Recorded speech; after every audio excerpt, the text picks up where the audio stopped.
2025 या नव्या वर्षातला मन की बात कार्यक्रमाचा पहिलाच भाग आज प्रसारित झाला। या कार्यक्रमाच्या आजच्या 118व्या भागात पंतप्रधान नरेंद्र मोदी यांनी जनतेशी संवाद साधताना विविध मुद्द्यांवर आपले विचार मांडले।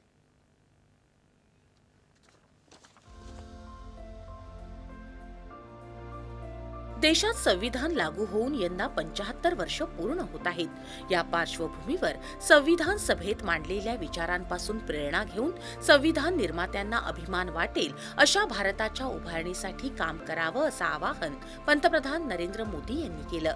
मन की बात कार्यक्रमाच्या 118व्या भागात जनतेशी संवाद साधताना ते बोलत होते। मैं संविधान सभा के उन सभी महान व्यक्तित्वों को नमन करता हूं जिन्होंने हमें हमारा पवित्र संविधान दिया। संविधान सभा के दौरान अनेक विषयों पर लंबी लंबी चर्चाएं हुई। वो चर्चाएं संविधान सभा के सदस्यों के विचार, उनकी वो वाणी हमारी बहुत बड़ी धरोहर है। आज मन की बात में मेरा प्रयास है कि आपको कुछ महान नेताओं की ओरिजिनल आवाज सुनाऊं।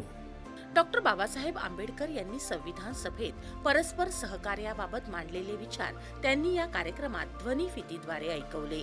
So far as the ultimate goal is concerned, I think none of us need have any apprehensions.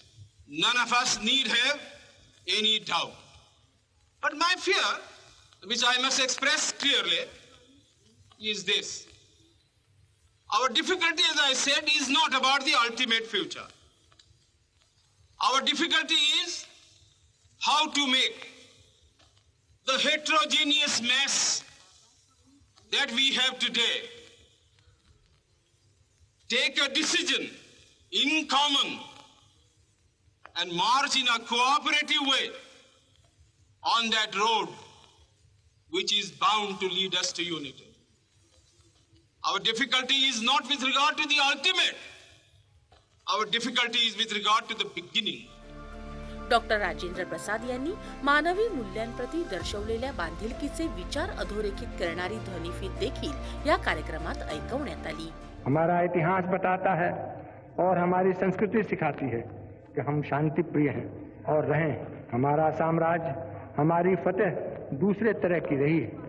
हमने दूसरों को जंजीरों से, चाहे वो लोहे की हो या सोने की, कभी नहीं बांधने की कोशिश की।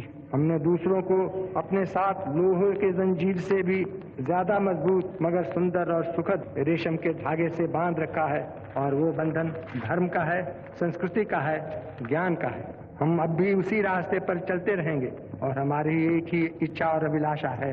वो अभिलाषा ये है कि हम संसार में सुख और शांति कायम करने में मदद पहुंचा सकें और संसार के हाथों में सत्य और अहिंसा वो अचूक हथियार दे सकें जिसने हमें आज आजादी तक पहुंचाया है। डॉक्टर श्यामा प्रसाद मुखर्जी यांची समान संधींचा मुद्दा मांडणारी ध्वनिफीत देखील ऐकवण्यात आली। I hope, sir, that we shall go ahead with our work in spite of all difficulties and thereby help to create that great India, which will be the motherland of not this community or that, not this class of it, but of every person, man, woman and child inhabiting in this great land with respect of race, caste, creed or community. Everyone to have an equal opportunity. येत्या 25 जानेवारीला साजऱ्या होणाऱ्या मतदान दिनाचं महत्त्व अधोरेखित करत गेल्या दशकात देशातील लोकशाही अधिक मजबूत आणि समृद्ध झाली आहे असं त्यांनी सांगितलं। निवडणूक आयोगानं तंत्रज्ञानाचा उपयोग करून लोकशाहीला अधिक बळ दिलं आहे असं सांगत देशवासियांनी मताधिकाराचा अधिकाधिक वापर करून निवडणूक प्रक्रिया मजबूत करावी असं ते म्हणाले। प्रयागराजमध्ये सुरू असलेला कुंभमेळा हा अविस्मरणीय लोकसागर एक अकल्पनीय दृश्य आणि समता तसंच समरसतेचा विलक्षण संगम असल्याचं पंतप्रधानांनी सांगितलं। कुंभ का ये उत्सव विविधता में एकता का उत्सव मनाता है। संगम की रेती पर पूरे भारत के, पूरे विश्व के लोग जुड़ते हैं। हजारों वर्षों से चली आ रही इस परंपरा में कहीं भी कोई भेदभाव नहीं, जातिवाद नहीं। इसमें भारत के दक्षिण से लोग आते हैं, भारत के पूर्व और पश्चिम से लोग आते हैं। कुंभ में गरीब अमीर सब एक हो जाते हैं। सब लोग संगम में डुबकी लगाते हैं, एक साथ भंडारों में भोजन करते हैं, प्रसाद लेते हैं। तभी तो कुंभ एकता का महाकुंभ है। कुंभमेळ्यामध्ये तरुणाईचा मोठ्या प्रमाणावरील सहभाग त्यांनी अधोरेखित केला। जेव्हा तरुण पिढी आपली संस्कृती अभिमानानं अंगीकारते तेव्हा त्यांची पाळंमुळं अधिक बळकट होतात आणि त्यांच्या सोनेरी भविष्याची देखील हमी मिळते, असं पंतप्रधान म्हणाले।